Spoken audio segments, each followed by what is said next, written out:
Hello students, welcome my YouTube channel শিক্ষা সঙ্গম। আয়ুষ প্রকল্পে form fill up কিন্তু শুরু হয়ে গেছে। যোগ্যতা লাগবে মাধ্যমিক পাস। এটা একটা পার্মানেন্ট সরকারি চাকরি।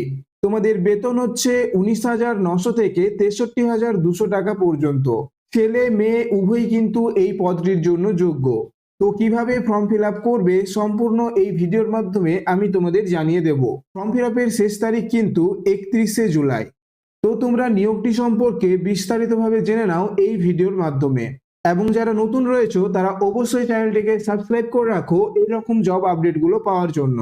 তো তোমরা দেখো আয়ুষ প্রকল্প রিক্রুটমেন্ট 2026। তো এখানে তোমার যে পোস্টগুলো রয়েছে তার মধ্যে হলো MTS, LDC, UDC.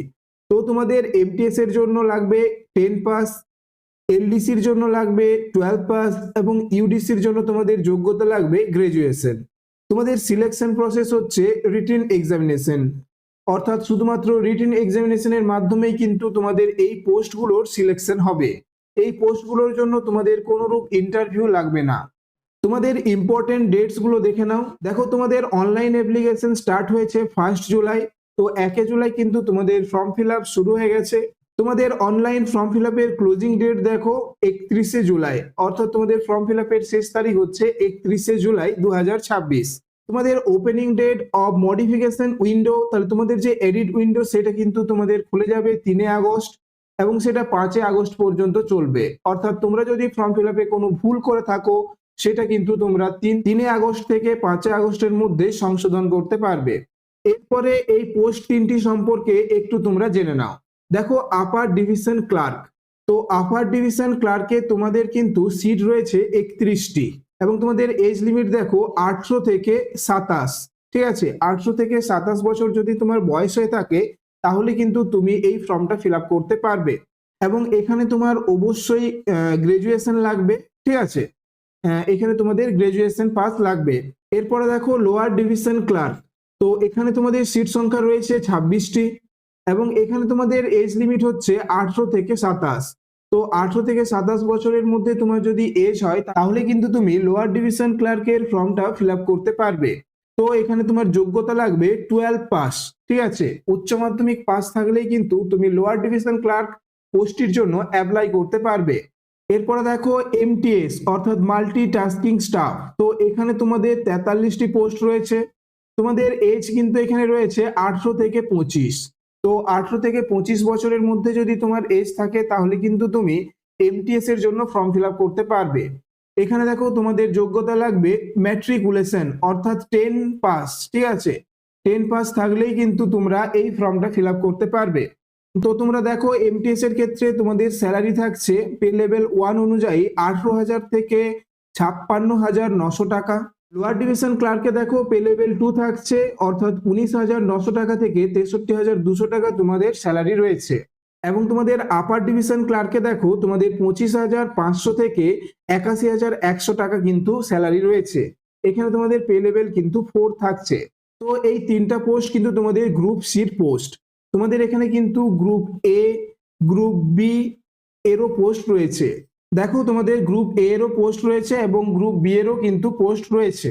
Selection process দেখো তোমাদের গ্রুপ এ তে থাকছে 70 নম্বরের CBT exam, computer based exam রয়েছে এবং তোমাদের গ্রুপ এ পোস্টে কিন্তু 30 নম্বরের ইন্টারভিউ রয়েছে। কিন্তু তোমাদের গ্রুপ বি এবং গ্রুপ সি পোস্টের ক্ষেত্রে শুধু 100 নম্বরের কিন্তু সিবিটি এক্সামিনেশন রয়েছে। অর্থাৎ তোমাদের এখানে কিন্তু কোনোরূপ ইন্টারভিউ নেই। অর্থাৎ তোমাদের MTS, upper division clerk, lower division clerk এগুলোই তোমাদের শুধু 100 নম্বরের কিন্তু পরীক্ষা হবে। এগুলোতে কিন্তু তোমাদের কোনোরূপ ইন্টারভিউ থাকবে না। এরপর দেখো তোমাদের গ্রুপ সি পোস্টে অ্যাপ্লিকেশন ফি কিরকম লাগছে। দেখো তোমাদের প্রসেসিং ফি যেটা তোমাদের সমস্ত ক্যাটাগরির জন্য লাগবে সেটা হচ্ছে 500 টাকা এবং তোমাদের এক্সামিনেশন ফি লাগবে যেটা শুধুমাত্র আনরিজার্ভড এবং ওবিসি ক্যান্ডিডেটদের জন্য সেটা হচ্ছে 800 টাকা। কিন্তু তোমাদের দেখো এক্সামিনেশন ফি অন্য ক্যাটাগরি অর্থাৎ এসসি, এসটি, পিডব্লিউডি, ইডব্লিউএস এবং মহিলাদের জন্য এবং এক্স সার্ভিসম্যানদের জন্য কিন্তু এই 800 টাকাটা লাগবে না। তো তোমাদের প্রসেসিং ফি সবার লাগবে, অল ক্যাটাগরিজ, কিন্তু তোমাদের এক্সামিনেশন ফি শুধু আনরিজার্ভড এবং ওবিসিদের লাগবে, বাকি কারো কিন্তু এক্সামিনেশন ফি লাগবে না।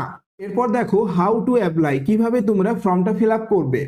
তোমাদের অনলাইন ফর্ম ফিল আপ হবে এবং তোমরা প্রথমে এই ওয়েবসাইটে ঢুকে যাবে। ঠিক আছে, এই যে ওয়েবসাইট দেওয়া রয়েছে এই ওয়েবসাইটে যাবে। সেখানে যাওয়ার পর তোমাদেরকে প্রথমে রেজিস্ট্রেশন করতে হবে, তারপর fill up of complete profile by the candidates, তারপর তোমাদেরকে অ্যাপ্লাই ফর দ্য পোস্ট, তোমরা যে পোস্টে অ্যাপ্লাই করবে সেটা করতে হবে। তারপর তোমাদেরকে যে অ্যাপ্লিকেশন ফি রয়েছে সেটা পেমেন্ট করতে হবে। সেটা তোমরা ডেবিট কার্ড, ক্রেডিট কার্ড বা ইউপিআই এর মাধ্যমে তোমরা কিন্তু পেমেন্টটা করতে পারবে এবং তোমাদের পেমেন্টের পর তোমাদের অ্যাপ্লিকেশন কমপ্লিট হবে এবং তোমাদের পেমেন্ট রিসিপ্টটা কিন্তু তোমরা পেয়ে যাবে। তো এইভাবে কিন্তু তোমরা ফর্ম ফিল আপ করবে। দেখো তোমাদের এই ফর্মটা বেরিয়েছে central council for research in Unani medicine. তো এটা তোমাদের মিনিস্ট্রি অফ আয়ুষ থেকে কিন্তু বেরিয়েছে, গভর্নমেন্ট অফ ইন্ডিয়া। এটা কিন্তু একটা পার্মানেন্ট সরকারি চাকরি। দেখো অ্যাডভার্টাইজ নম্বর হচ্ছে 1/2026।